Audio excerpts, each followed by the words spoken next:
Hey guys, it's Jason Revin. I am here to discuss a few movies that I watched over the weekend. So, yeah, I'll give my brief reviews. I'm not a critic. I enjoyed both of them immensely. Both of them are actually nominated for the Revy Awards. So they've both been pretty critically acclaimed. One is a genre film and one is a legal drama.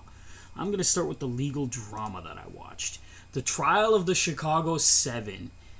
It was filmed in 2020. It came out in 2020 on Netflix. It's a historical legal drama. It's written and directed by Aaron Sorkin, the person behind the writing credits for The Social Network. The West Wing was his big passion project many years ago. And he also created The Newsroom, I believe is what the name of the show. It was. I believe it was The Newsroom. Studio 60 on Sunset Strip as well. The West Wing. And he wrote the screenplay for A Few Good Men, which I loved that movie. You can't handle the truth. So, what did I think? I thought it was fantastic. It was gripping. I knew nothing about the story. Nothing at all. And the cast was amazing. The film follows the Chicago 7, a group of anti-Vietnam War protesters charged with conspiracy and crossing state lines with the intention of inciting riots at the 1968 Democratic National Convention in Chicago. Yeah, it features an amazing cast. The cast is an ensemble cast, includes Yahya Abdul Mateen II, Sacha Baron Cohen, Daniel Flaherty, Joseph Gordon-Levitt, Michael Keaton, Frank Langella, John Carroll Lynch, Eddie Redmayne, Noah Robbins, Mark Rylance, Alex Sharp, and Jeremy Strong. It was great. Like honestly, it's one of the best legal dramas I've watched in a while. I was riveted. I fell in love with the character. I mean, they were based on real people, but the acting and the characters and Sacha Baron Cohen was amazing. Like the guy is so talented. I wasn't a big fan of his way back in the day, but he's really won me over like with his acting in things, and he's fantastic in this. He as well as the rest of the cast. Eddie Redmayne is great. You know, Frank Langella, he plays the judge. He's horrible human being, but so riveting to watch. Joseph Gordon-Levitt, great as the prosecutor, and Mark Rylance plays their defense attorney, and he is fantastic. I didn't even know it was Mark Rylance until the end, and they showed the credit. I was like, wow, he is that good in this film. Acting wise, it's gonna win. It's gonna be, if it's not nominated for SAG Awards for Best Cast, it should be, and I think it's gonna win some awards. It's got, One Night in Miami I watched a few weeks ago, and that was also fantastic. The cast was great in that. So I think those two films so far are my front runners, although I haven't watched everything. That's award season, and I have not watched everything for the Revies yet either. But, I should have, seeing as I created the nominations, but I did it based on a lot of factors.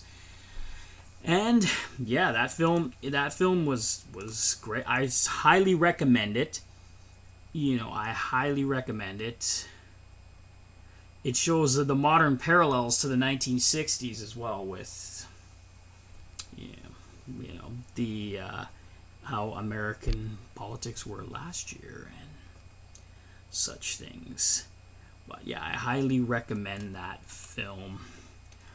And the next one I watched is a genre film, and it is called Freaky. It's a supernatural slasher comedy film directed by Christopher Landon from a screenplay by Michael Kennedy and Landon. It stars Vince Vaughn, Catherine Newman, Katie Finneran, Celeste O'Connor, and Alan Ruck. It's a twist on the Freaky Friday thing, which was awesome. Like, honestly, I think anybody can watch this. Not kids, obviously, but even people that don't like horror movies can watch this. There's just a few gory parts. Nothing is... didn't find anything scary at all. I liked slasher films. It's about a crazed serial killer and a geeky, like, kind of nerdy sort of, not really, she's antisocial, but she's just like, she was bullied. She's been picked on. People are, she's just not a popular girl. And they swap bodies, and it's crazy. And there's a lot of killing, a lot of gore, but not so much like fright. So like, there's not even really many jump scares, to be honest with you. It's I really enjoyed it. I thought it was great. Yeah, it was funny too. Very funny. Vince Vaughn was awesome. Vince Vaughn did his when they swapped the bodies. Vince Vaughn had to be the little girl, so the teenage girl, and he acted like the teenage girl. It was hilarious.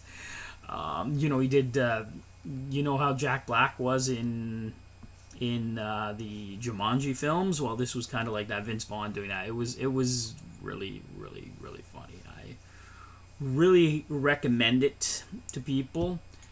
I think it's a great mashup of genres, like the Freaky Friday type thing mashed up with the serial killer, the slasher genre. And it's from Blumhouse, and Blumhouse usually puts out good stuff.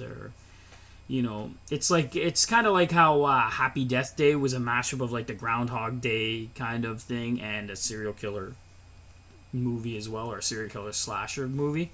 This is kind of like that, but with the Freaky Friday premise, or the body swap premise, I guess they call it.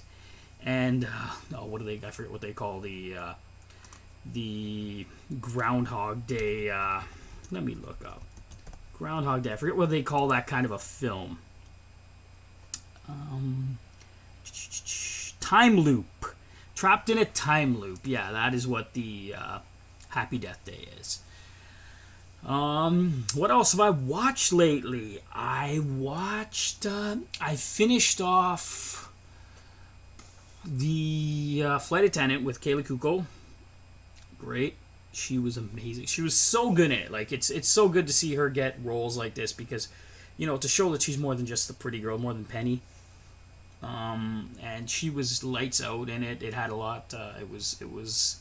The premise is she's a flight attendant, a party girl who likes to go party when she gets into towns, and she gets invited to go out with one of the passengers, which is a no-no. But she goes anyway because she's a party girl, and they go out all night and spend hours, being debaucherous, drinking, sex, drinking, more sex, drinking, eating, more sex. So they have a debaucherous night. And Kaylee Kuko wakes up the next day, hungover.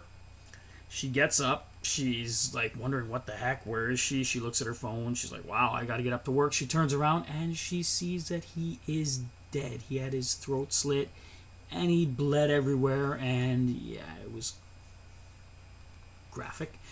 But, and then it sets off, she thinks she didn't do it, but she can't remember what happened that night. So the whole series is her trying to remember what happened. It is awesome, and I totally loved it.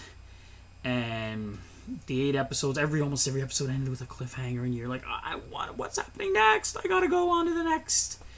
And yeah, so all 3 things I recommend. So the Trial of the Chicago 7, Freaky, and the Flight Attendant. Sorry. Oh, don't forget, if you're new to the channel, please hit subscribe and hit like. Thank you very much, and have a great day.